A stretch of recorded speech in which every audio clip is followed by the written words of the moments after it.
Hi guys, so I hope you guys are doing good. So this video will surely be a vlog, and as I'm currently filming this, it is Sunday, March 10th. First of all, the first book that I will be reading for this vlog is this book. So I started reading a little bit, but we'll be reading this book, and hopefully I will also read Sarah J. Maas's Crecent City book for this vlog. They're two thick books.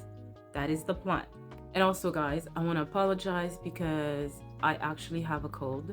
I rarely have a cold, and I'm not saying this because, I'm hitting myself on the chest, but I tend to not be sick that often, even though I have 4 children and they could get sick like quite often. Pardon my voice. Also, we're gonna keep the hoodie on because my hair is a hot mess right now. I'm getting my hair done. My sister's gonna be just some regular twists. I actually have like some chunky twists here. They're washed, but they're just not that presentable. So anyways, you guys, I have started reading Moon Witch Spider King by Marlon. I know this book is not for everyone, and as I am reading the book, I am dearly tempted to DNF the book, but I've never DNF'd the book. Plus, the fact that a lot of people found this book challenging is actually making me want to read it more and be like, I read the book. I got through it. You know what I mean? And I told myself that challenge yourself. And for the readers who will never pick up this book, I will at least give you a little bit of the content of this book, and at least, when you go out, you'll be like, oh yeah, I know of that book. I know someone who spoke about that book. So yeah. Also, I'll be working, so I will have my headset on. And at some point, I might just go get myself some tea. So I don't like to read with a sleeve because it's kind of annoying.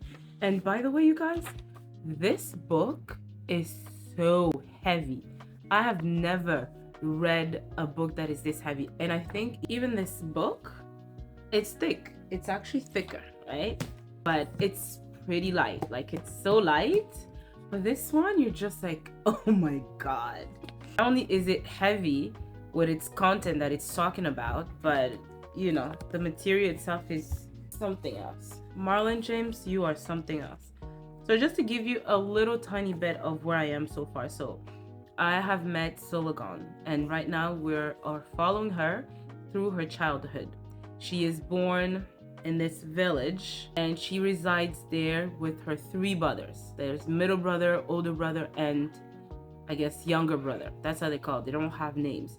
And the thing with Sologon, we know her name, but at the beginning, she's like nobody. Like, they don't have a name for her.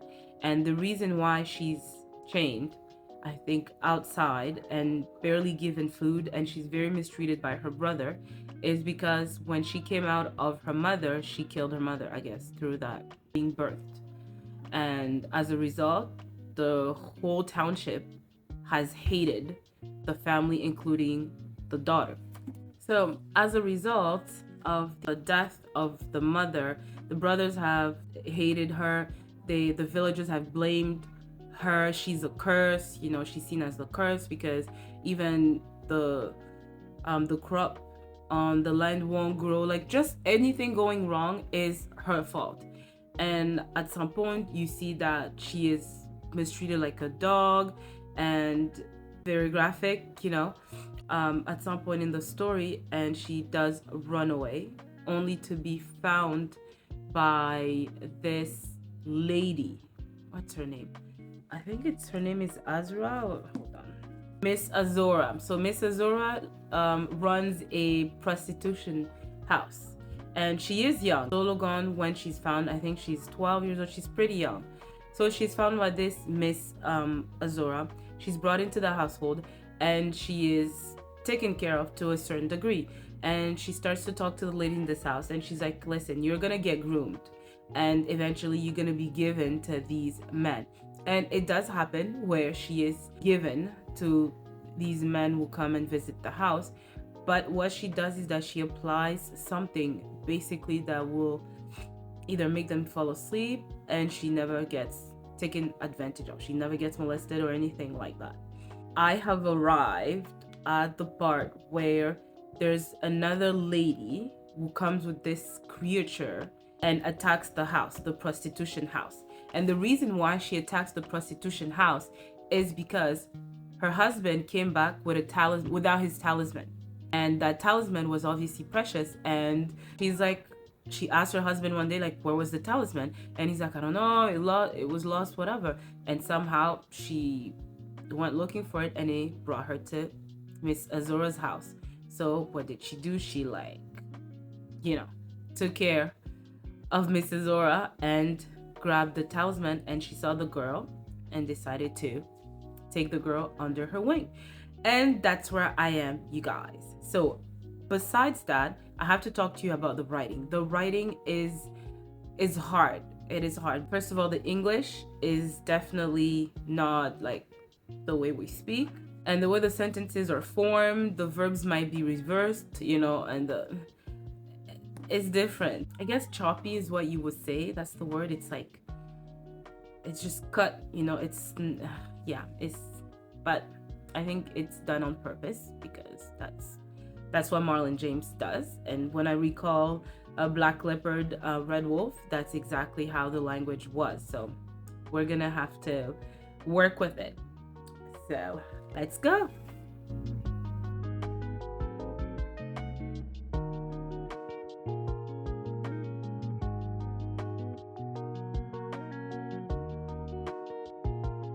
So you guys, just to read you a little bit of how the English sentencing, not prison sentencing, but how, the English is being used here. So let's see. So Mistress Komono is the lady I told you about who took Sogolon under her wing. Mistress Komono bawl and keen and weep and scream and holler and spit and laugh over her husband, all in a manner unbecoming of a noble lady.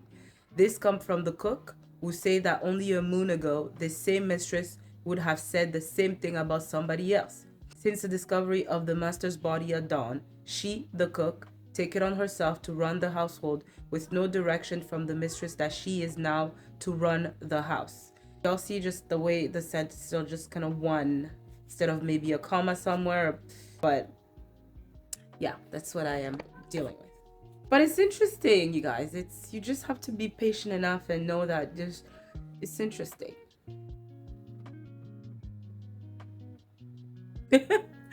So her sister, obviously her sister's name Morongo, the Mrs. Komoano's sister, she comes obviously to so that they can bury the husband, and she has 9 children who are obviously Miss Komoano's 9 nephews.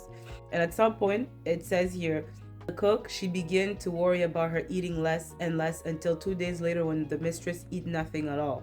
Her sister say, yes, what a shame, but give the bowl to my middle child, for between those above him and those below always forget him, and no food should go to waste. What a sister. But the room already cold. Mistress, why are you looking for colder? What the? This is some freaky shit.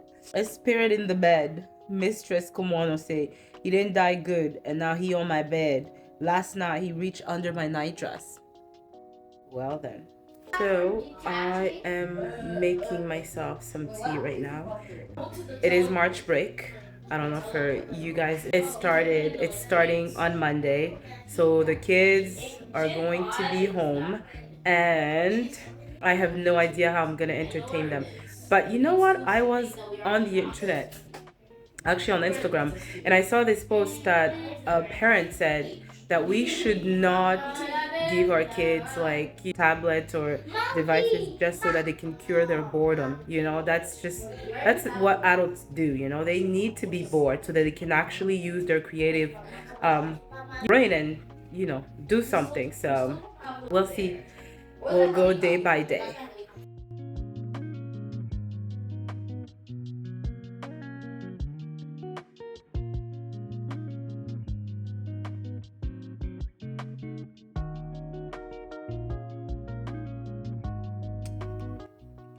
The only thing missing in this tea is ginger. Okay, you guys, so I'm going to do a little bit of reading right now.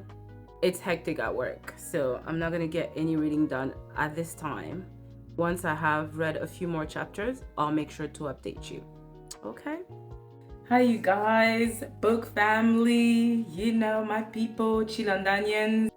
That's gonna start calling all you my fave people because, you know, you're in my world. My name is Chilanda, and you know, let's imagine that we are on alien world, right? And it's called the ruler of that world is called Chilanda, hence the name, the people of that land be called Chilandanians.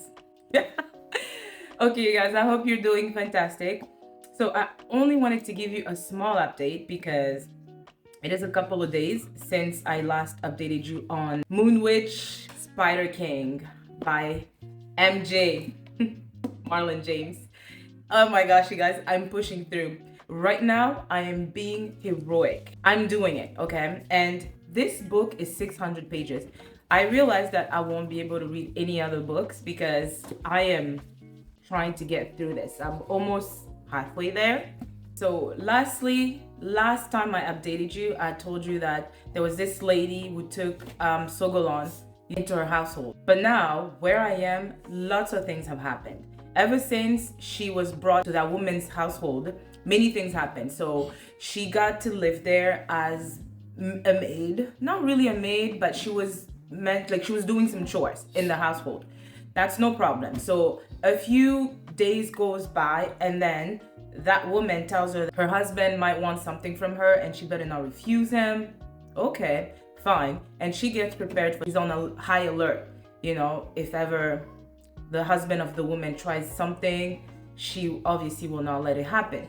And then at some point, one of these nights, the husband decides that he wanted to try something, and he goes to the room to see Sogolon, and Lord behold, something happens. He's struck by something, and he's dead.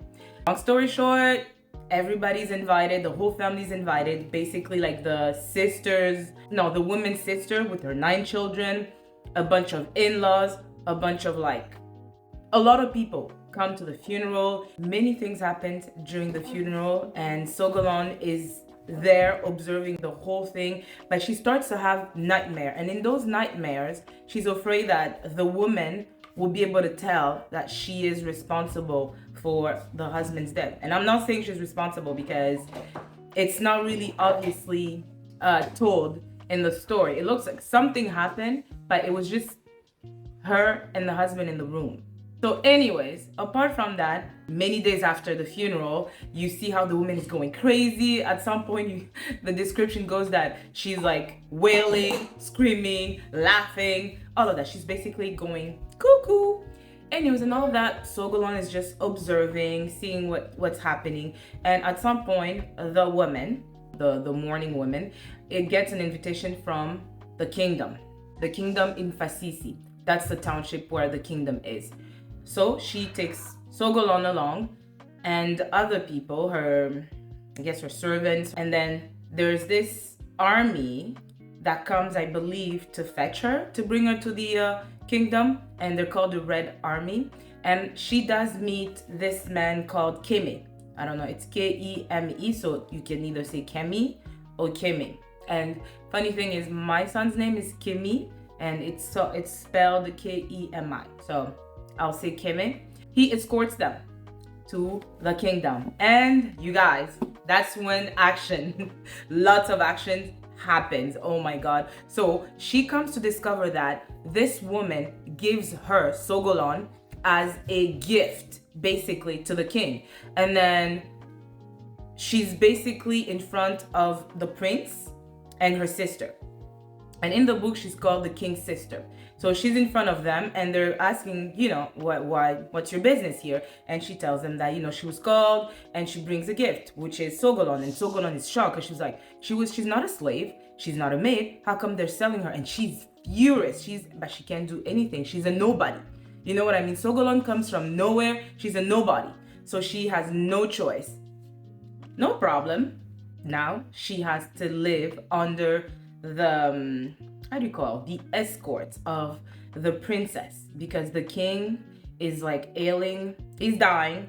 So right now she's under the tenure of the princess, if that makes sense.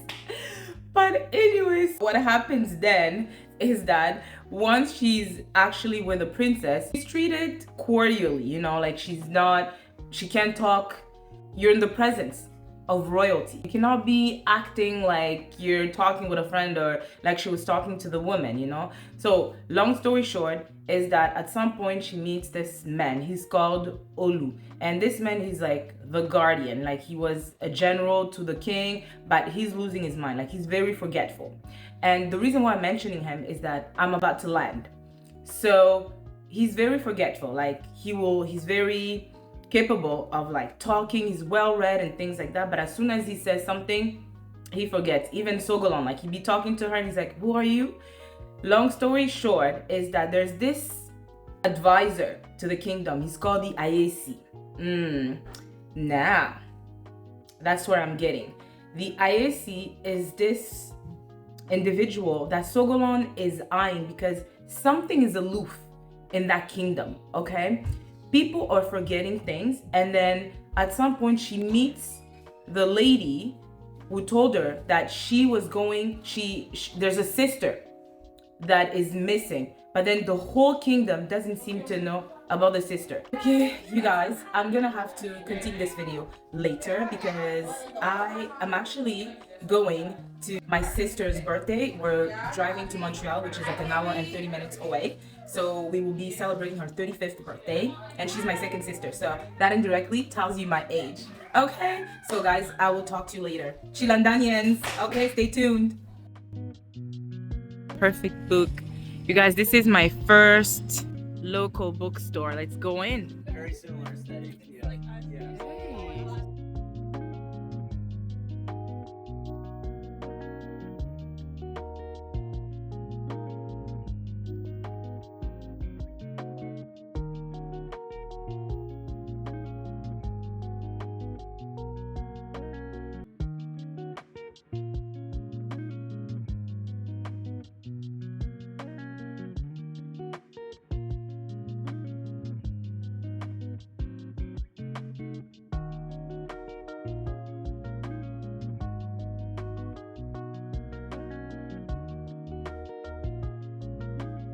That's a beautiful cover. That's a beautiful cover. And by the way, Avatar vibe. Beautiful. Isn't she cute? Yeah. Look at that. It She's actually is.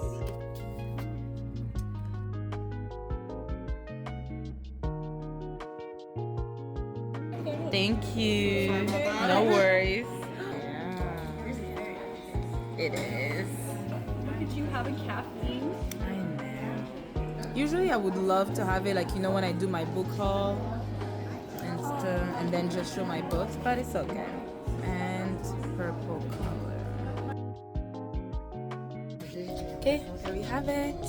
See you later, guys. Bye. Hi, you guys. I hope you're doing great. It is Easter weekend. I hope you guys have some grand things planned for the family. Whoever, you know, celebrates Easter, you know, I hope you enjoy it with the family. And as for me and my family, we're actually going to travel to Rochester. I'm going to go welcome my in-laws. So my brother-in-law had arrived a while ago, but his wife and the kids arrived earlier last year. Not earlier. No, actually sometime in December, I believe. So we haven't seen them since they arrived, and I want my kids to meet their cousins. So they arrived from Congo. So eek! But anyways, guys, it's gorgeous. It's a beautiful day to travel. And you know what I'm gonna do once I arrive in Rochester? I'm gonna go to my first Barnes and Noble. So stay tuned, y'all. And we're gonna take a trip, family trip. All right.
Hello you guys, I hope you're doing great. In today's video I will be concluding my vlog, and I will be talking about obviously the book Moon Witch Spider King by Marlon James, and I will also be talking about Sarah J Maas's book Crecent City. I read both books, so without further ado, let's get into it.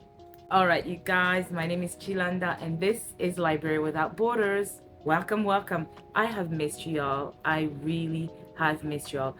Every time I think about you and this world of YouTube, I want to be in front of you and just speak about, books. But in order to avoid having this vlog be any longer, let's get into these two books. First and foremost, y'all saw the footage that I have compiled into this vlog. At some point, y'all saw me go. It was my sister's birthday. We went to Montreal, which is an hour away from where I live. We had so much fun. And after that, the other big event was meeting my friend Jessica. We met up just because, we had a meeting at work and we decided to go for coffee. So we're like, why not? And while we were on our way to a coffee, Starbucks, we saw this bookstore. And I've never been to, those local bookstore, always, Indigo Chapters, which is like the common big bookstore. So I went in there and Jessica and we had so much fun, we kept sharing, our love for books, and we kept sharing all the books that we had read. She suggested so many books, and you guys, I was like, oh my God, I want to read all these books that she suggested. And I saw a few books. I mean, y'all saw the footage and all that stuff. So anyways, exciting moments. And finally, y'all saw me go to Rochester, with my hubby and kids. I already mentioned it in there that we went to see family. That was also fantastic and fun. And I wish I had spent more time in that Barnes & Noble. Y'all saw how grand it was. It was just, it was so exciting. Like I was like a kid in a candy store.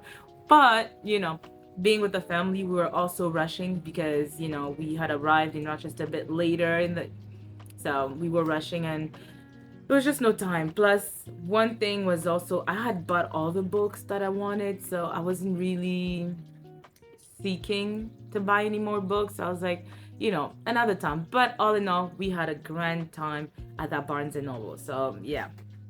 Anyways, you guys, so that's it. And let me talk to you a little bit about Moon Witch and Spider King. Okay, so as I mentioned, a lot of you know that this book is not for everyone, okay? Let's be clear on that. And before I even get into it, I simply want to say I am no author, okay? And I have to respect everyone who takes time to write a book because I don't have that patience. I mean, I can tell a story, but I'd have to have someone else do the whole writing. So respect the people that do this work because it's not everyone that can do it. Having said that, this particular book and the first book in the series, which was Black Leopard, Red Wolf, I now read both books. It's a challenging book. Apart from the gruesome, graphic, horrible, brutality, elements found in this book, it is the English that the author decided to write this book with. And I found that throughout my reading experience with this book, that's the part that was most challenging, okay? It's the way he decided to write the English. But apart from that, where I left off, I believe my last update about this was talking about the IAC and how Sogolon was trying to figure out the whole sister, the missing sister. Many things happened since then, and of course, just to tie the story together, the main goal of Sogolon is to find that IAC. And what I've discovered is that she will meet along her journey to getting to the IAC. She will meet her great granddaughter, okay? Because at this part in this book, Sogolon is like 136 years old. So she's seen her family die. She's seen many things happen, okay? And all of a sudden, there's a visit of these sprites. They call sprites. And funny thing is, I actually saw that word in Sarah J. Maas's book as well, sprite. I thought it's not spirit. It's literally sprite. That she has a visit of these, and one of them is related to her, and they are telling her she has to go in search of this missing prince, at the same time find the Aesi, because the Aesi does get reborn. He's like a demigod. She finds that out. And obviously Sogolon, she does want to get to the Aesi because he was responsible for killing her cub way before in the story. So she obviously has this vengeance that she needs to release. Long story short, she goes onto this journey with these sprites, water spirit. And did I mention that her power, Sogolon, is the wind? She can summon the wind and like use the wind to make people fly everywhere or kill people that way. Yeah, that's her power. So at the same time that she's going onto this journey, she discovers a lot of things happening into like within the royal world. Remember I mentioned there was the north and then the south, and she discovers, because you know she's 100 years, another king was put onto the throne, and he's now the rightful king, right? Hence the search to go find that prince who's apparently the rightful prince to the throne. And when I got to the end, I realized that the end of that book was now tying together with the story of Red Wolf, Black Leopard. Now, some of the elements that were found in the first book were coming back in the end. Now you see what took place in the first book from the perspective of Sogolon in this book. Hence the search of the Aesi, the search of the prince, the adventure that happens, the death, the vampire discovering many things about the royal world and her place. And you also discover that she has something against the tracker. The tracker he was found in the first book, because they do get together in this book. They get together, and her relationship with the tracker is very peculiar. She doesn't like him, he doesn't like her, and something occurs.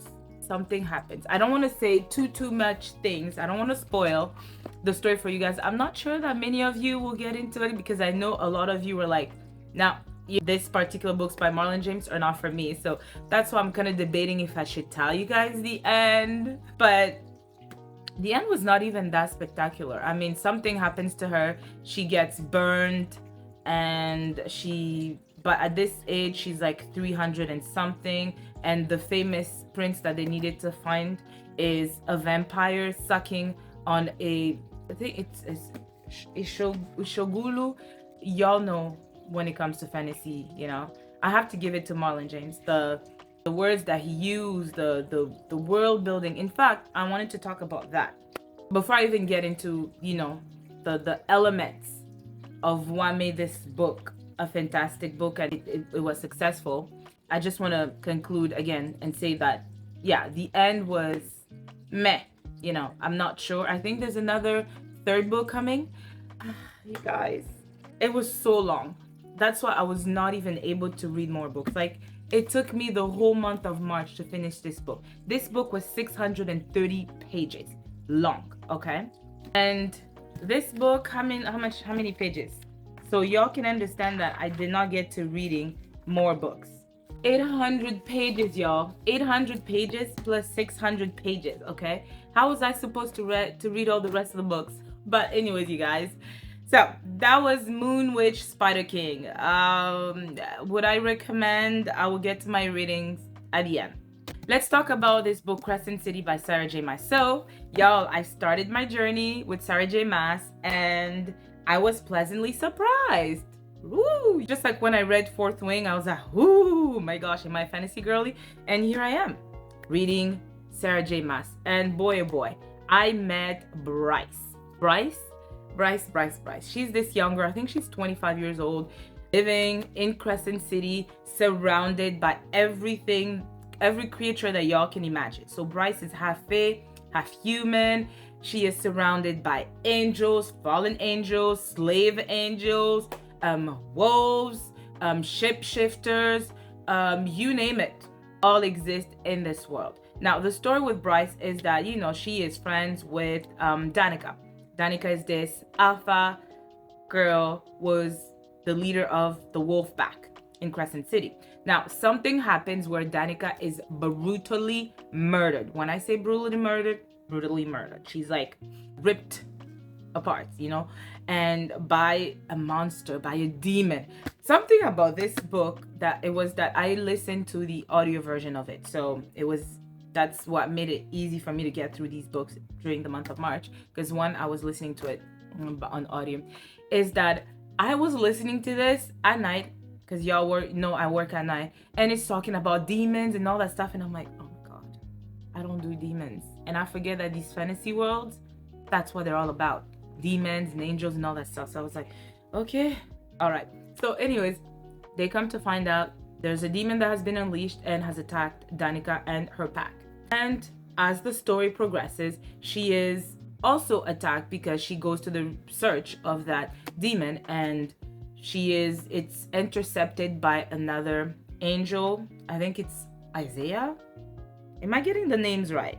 So, long story short, she's attacked, but you know, she's gravely injured, but she will survive. At some point in the story, she gets called by, I guess, the investigating team, which are made of angels and fae, and they are telling her that they will need to investigate her because she was the last person who had contact with Danica, and blah blah blah. And also her father, who's fully fae, is involved, and the committee of angels decides that she will be protected, or she will have a protector or someone that will have to do the investigations with her, and his name is the Umbra Mortis. What's his name? Hunter. Is it Hunter? Let me see.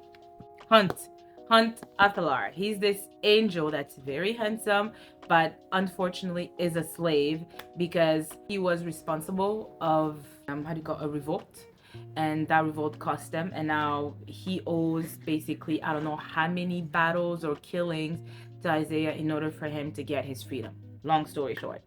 So now there's Bryson, the Umbra Mortis, aka Hunt, who goes on to this journey to discover what's going on in Crescent City, who's murdering all these people. And there is a series of events, of murders or brutal murders that happens that will throw them into this complicated world and discover a lot of things.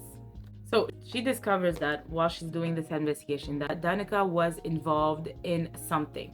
And apparently there's a rift between Danica and her mom. And as the investigation and things unfold, they discover that maybe it is the mom who had something to do with Danica's murder. But then that's not it. A lot of things happen. People are still being killed. Demons are still being killed. And Hunt is there. So before I move forward, obviously there is something happening between Hunt and Bryce. But what I want to say is that nothing smutty happens until the end. Like when I say the end, there's 800 pages, so maybe close to like 770 is there. That's when the smut happens between Hunt and Bryce. But even at that, it's not completed. You know, they don't fully copulate. Is that the word? Copulate? Okay, you guys, so let's go back to the investigation. So Bryce discovers that, as I said, Danica was involved in something that it looks like she was hiding things from Bryce. But then again, they discover that Danica had actually stumbled upon a drug that was being produced by this, I'm not sure who, again, I forgot who's responsible for making this drug. It's called synth, and this synth is like, when human people take it, they get very aggressive. You know, it gives them powers, and you know, they get aggressive. And also, one thing I want to say about Bryce is not really liked by her father because she's half human, you know. And when you have human, half fae, you don't really have a lot of powers. At some point, you discover that, oh, Bryce is actually more she's a lot more than meets the eye. But anyways, they discovered that yeah, she was onto that, she stumbled onto that, and I believe she was trying to warn the people of Crescent City that there's something afoot. And unfortunately, somebody discovered and got word of it, and that's how she got killed. And one thing also about Bryce is that from the beginning of the story, she's searching for this thing called the horn. Now, the horn, if it comes to the hands of the wrong people, it's a powerful thing, and she needs to find it and return it where it was before, because it was stolen and they don't know where it is. And so now there is connection between the synth and the horn, and obviously there's an epic fight that happens. And the part that I enjoyed the most was when Bryce is in the library, and then this fallen angel comes to her, and what she does is she has a camera, she turns it on, and she calls her boss. And her boss is this big reunion with all the creatures of the world. And she projects the call, and I guess you could see it on the big screen where everyone can see. So basically they're seeing it live as Bryce is fighting for her life in Crescent City. And they discover that the people, or the person unleashing the demon, was not who they thought it was. And that discovery blows everyone's mind. And all this time, the horn was where? Tattooed on Bryce's back. And it looks like Danica had planned everything before her death. And again, she did all of that, and I think word came out, and that's how unfortunately she met her demise. All right, you guys, I do not want to say too much, but I'm not sure if this is a spoiler, but Bryce is a star fae, and she comes into her full power in this book. I'm so sorry if that's a spoiler, but I'm gonna stop right there, you guys. So that just to say, I really enjoyed Crescent City. I had a fun time, and I had a grand time, a better fantastical journey with Sarah J. Maas's story versus Sogolon in Moon Witch and Spider King. Now, I don't want to do the whole comparison because it's just, it won't work, but obviously both are fantasy books. And in terms of my rating, now, the way I rated this book is based on all the elements, or some of the elements found in a fantasy book. You have the conflict, you have the mix of complicated characters, you have the magical system, you have the man versus nature versus government, all those elements that you find in a fantasy book. And I believe Sarah J. Maas met a lot of those elements, and I was really interested. I was invested in her world building. It was amazing. I enjoyed Bryce, even though I found she had a really potty mouth, absolutely, from the beginning to the end. And in terms of the romance, it was cute what was developing between her and Hunt. But as I said, there was nothing until literally this page, like here and even there. But other than that, it's a 4 out of 5 for me for this bad boy. Now this, again, going through with all the elements found in a fantasy world, it had it all. It had the magic system, it had a mix of complicated cast, it had the conflict, it had magic system.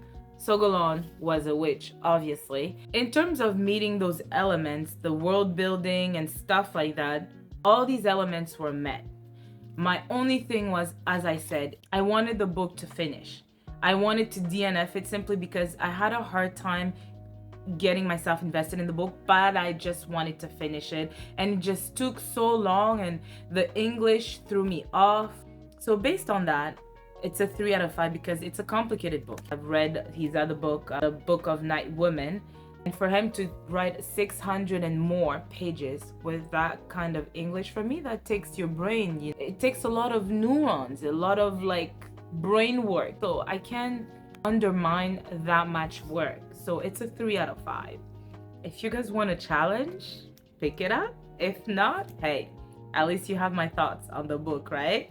There you have it, you guys. Those are the books that I read for the month of March.